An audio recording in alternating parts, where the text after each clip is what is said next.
राजेश यादव। आज हम बात करेंगे भगवान श्री कृष्ण के विषय में, जिसके विषय में आप लोगों को कुछ जानकारी होगी और जो नहीं होगी मैं बताने की कोशिश करूंगा। भगवान श्री कृष्ण जब देह छोड़ा तो उनका अंतिम संस्कार किया गया और उनका सारा शरीर तो 5 तत्वों में मिल गया था, लेकिन उनका हृदय बिल्कुल सामान्य जिंदा आदमी की तरह धड़क रहा था और वो बिल्कुल ही सुरक्षित था। उनका हृदय कार्ड की मूर्ति के अंदर रहता है और उसी तरह धड़कता भी है। ये बात बहुत ही कम लोगों को शायद ही मालूम होगी। जी हाँ, हम और भी आगे बताते हैं कि महाप्रभु जगन्नाथ श्री कृष्ण जी को कलयुग का भगवान भी कहते हैं। पूरी उड़ीसा में जगन्नाथ स्वामी अपनी बहन सुभद्रा और भाई बलराम के साथ निवास करते हैं, मगर रहस्य ऐसे है कि आज तक कोई नहीं जान पाया है।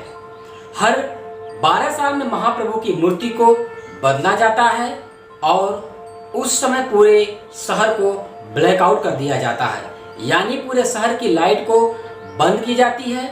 लाइट बंद होने के बाद मंदिर परिसर को सीआरपीएफ की सेना चारों तरफ से घेर लेती है।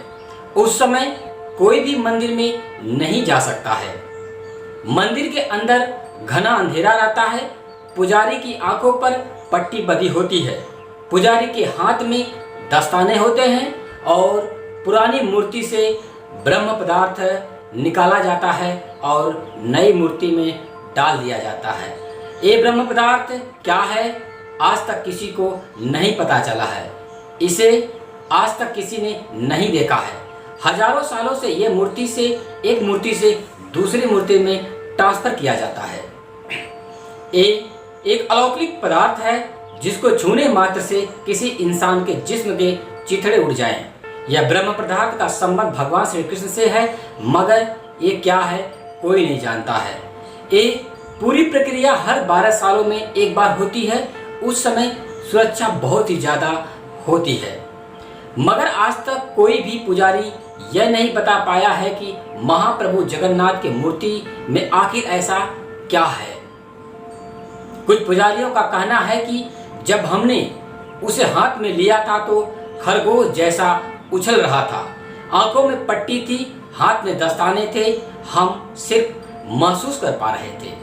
आज भी हर एक साल जगन्नाथ यात्रा के उपलक्ष्य में सोने की झाड़ू से पुरी के राजा खुद झाड़ू लगाने आते हैं। भगवान जगन्नाथ मंदिर के सिंह द्वार से पहला कदम अंदर रखते ही समुद्र की लहरों की आवाज सुनाई नहीं देती है। जबकि आश्चर्य में डाल देने वाली बात यह है कि जैसे ही आप मंदिर से बाहर कदम रखते हैं, वैसे ही समुद्र की आवाज बहुत तेजी से सुनाई देने लगती है। आपने ज्यादातर मंदिरों के शिखर पर पक्षी बैठते उड़ते देखे होंगे, लेकिन जगन्नाथपुरी मंदिर के ऊपर से कोई पक्षी गुजरता भी नहीं है। झंडा हमेशा हवा की उल्टी दिशा में लहराता है।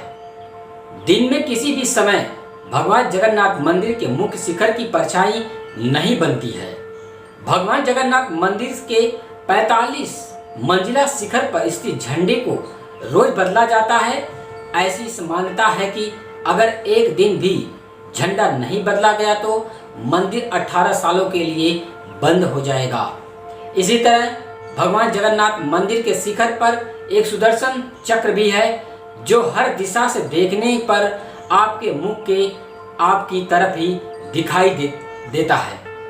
भगवान जगन्नाथ मंदिर की रसोई में प्रसाद पकाने के लिए मिट्टी के 7 एक बर्तन हैं, एक दूसरे के ऊपर रखे होते हैं, जिससे लकड़ी की आग से पकाया जाता है। इस दौरान सबसे ऊपर रखे बर्तन का पकवान सबसे पहले पकता है। यह भी एक अपने आप में आश्चर्य है। भगवान जगन्नाथ मंदिर में हर दिन बनने वाला प्रसाद भक्तों के लिए कभी कम नहीं पड़ता है, लेकिन हैरान करने वाली बात यह है कि जैसे ही मंदिर के पट बंद होते हैं, वैसे ही प्रसाद भी खत्म हो जाता है। यह सबसे बड़े आश्चर्य की बात है। इस तरह की ढेर सारी जानकारी हम आप लोगों के बीच लाते रहेंगे। हमारे चैनल को लाइक और सब्सक्राइब करना ना भूलें।